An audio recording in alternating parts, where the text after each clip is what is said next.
नमस्कार दोस्तों। आज हम बात करेंगे लीगो के बारे में। लीगो जैसे कि आपको पता ही होगा कि इसका फुल फॉर्म है laser interferometer gravitational wave observatory. Basically क्या है कि ये लेबोरेटरी है जो कि ग्रेविटेशनल वेव्स अगर दुनिया में यूनिवर्स में कहीं पे प्रोड्यूस होंगी तो उनको ऑब्जर्व करेगा। अभी रिसेंटली इसका बजट पास हो गया है, तो इंडिया में महाराष्ट्र के भिवंडी डिस्ट्रिक्ट इन महाराष्ट्र में ये ऑब्जर्वेटरी बनाई जाएगी। ठीक है, इंडिया में। और ये दुनिया की 5वीं लीगो लैब होगी। इसके अलावा यूएसए में 2 और यूरोप में 1 और जापान में 1 लैब ऑलरेडी इस्टेब्लिश्ड है। तो हम जो है बेसिकली यहाँ पे समझेंगे कि क्या लीगो का मतलब क्या है और क्या अचीव करने की कोशिश करेंगे लीगो से। इसमें बेसिकली आपको इसका मैकेनिज़्म मैं समझा देता हूँ।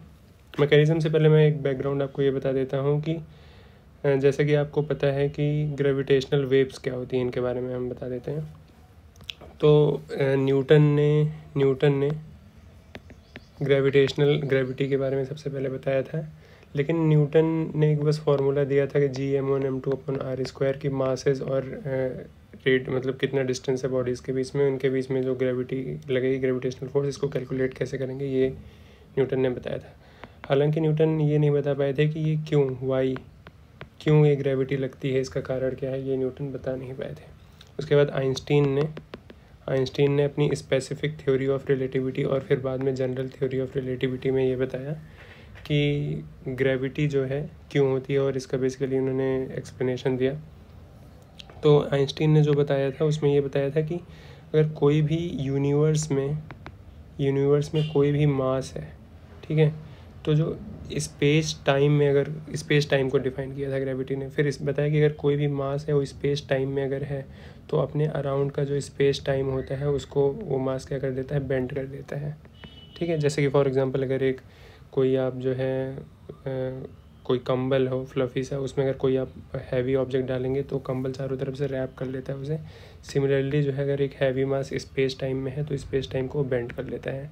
तो इससे क्या होता है कि कोई दूसरा ऑब्जेक्ट अगर इसके आसपास आता है, तो मान लीजिए कोई अर्थ है या फिर कोई दूसरा ऑब्जेक्ट है, हैवी ऑब्जेक्ट स्ट्रेट लाइन में जा रहा था, लेकिन जब वो यहाँ पे पहुँचेगा, इस पे पहुँचेगा, तो क्या होगा कि ये अपना पाथ चेंज कर लेगा। क्यों चेंज कर लेगा? क्योंकि इसके अराउंड का जो स्पेस टाइम है वो बेंड हो चुका है इस हैवी मास की वजह से।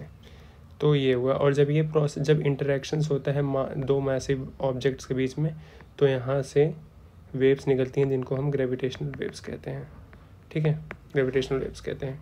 इसके अलावा एक और चीज़ आपको ये पता होनी चाहिए कि जब ग्रेविटेशनल वेव्स यहाँ से निकली हैं, तो अगर ये कहीं से किसी ऑब्जेक्ट से जाके जब टकराएंगी ग्रेविटेशनल वेव्स यहाँ से निकल कर, तो इस जो ऑब्जेक्ट है इसका शेप चेंज कर देंगी।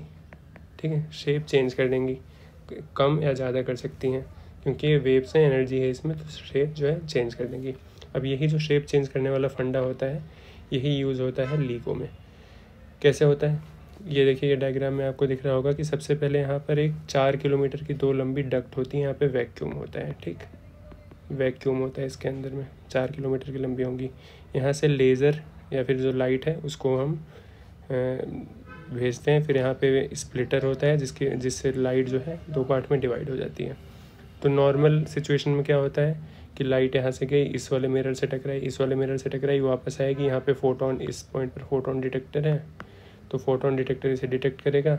और एक इंस्ट्रूमेंट होता है यहाँ पर जिसको कहते हैं इन्फेरोमीटर।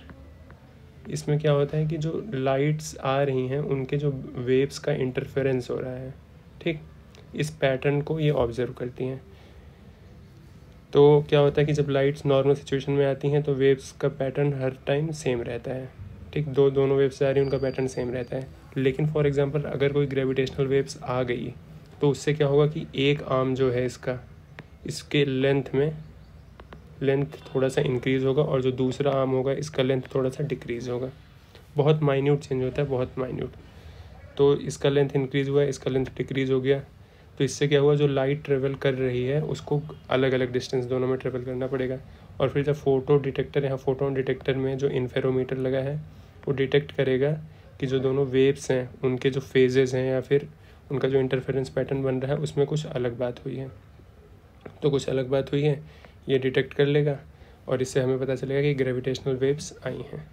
ठीक। तो यहाँ से डिटेक्शन हो गया, लेकिन ये बहुत ही जो ये इंटरफ्रेंस पैटर्न में डिफरेंस होता है बहुत कम होता है। ये जो मेज़रमेंट होता है ये प्रोटॉन का जो साइज़ है उसका 1/10,000 10,000 पार्ट, इतना ज़्यादा छोटा डिस्टेंस मतलब ये मेज़रमेंट करनी पड़ती है, तो बहुत ज़्यादा एक्यूरेसी चाहिए।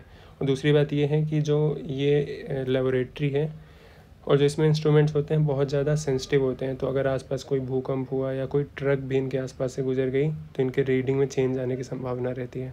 तो इसके लिए क्या है कि हमें मिनिमम 2 लेबोरेटरी चाहिए अलग अलग लोकेशन पर, ताकि दोनों का जो रीडिंग्स आए उनको देखा जाए कि हाँ दोनों में सेम आ रही हैं तो सही है। और इसीलिए दुनिया में कई सारे पहले 2 USA में बनी थी, फिर उनमें 2015 में सबसे पहले ग्रेविटेशनल वेव की डिस्कवरी हुई थी और इसको नोबेल प्राइज़ भी मिला था। उसके बाद फिर जापान में और यूरोप में भी हुआ सेटअप, और ये 5th लेबोरेटरी है जो कि इंडिया में सेटअप हो रही है और प्रोबेबली आखिरी होगी, क्योंकि बस इतना ही चाहिए। तो जब सारी लेबोरेटरी की रीडिंग एक ही दिखाएगी तो इसका मतलब एक्यूरेसी हमारी बिल्कुल परफेक्ट है। तो बस यही है LIGO के बारे में। एग्ज़ाम में आप ये पॉइंट जो भी इम्पोर्टेंट हैं आप इनको ज़रूर याद करके रखिए, और बहुत बहुत धन्यवाद। मिलते हैं आपको अगले वीडियो में। जय हिंद।